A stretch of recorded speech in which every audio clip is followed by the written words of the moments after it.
ওম হরি ওম তৎসৎ। ওম নমো ভগবতে।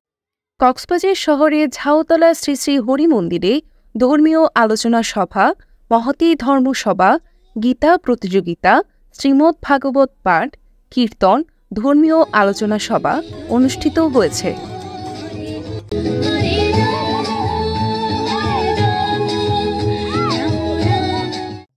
এতে বিশিষ্ট ভাগবতীয় বক্তা অধ্যাপক অজিত দাস ধর্মীয় আলোচনা করেন।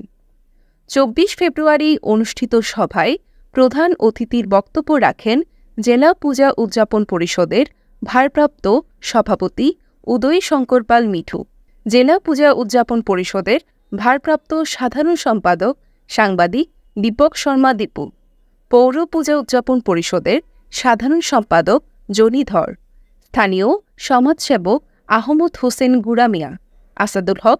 অনুষ্ঠান সঞ্চালনা করেন হরিমন্দিরের সিনিয়র সভাপতি যুবনেতা দরুন ধর।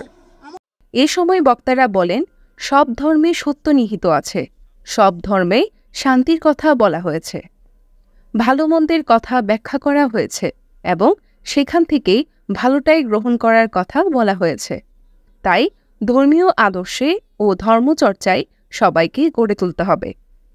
সার্বজনীন শ্রী শ্রী হরিমন্দির পরিচালনা কমিটির উদ্যোগে ৫ম মহোৎসবে ভক্ত শ্রোতারা উপস্থিত ছিলেন। News desk, CCN.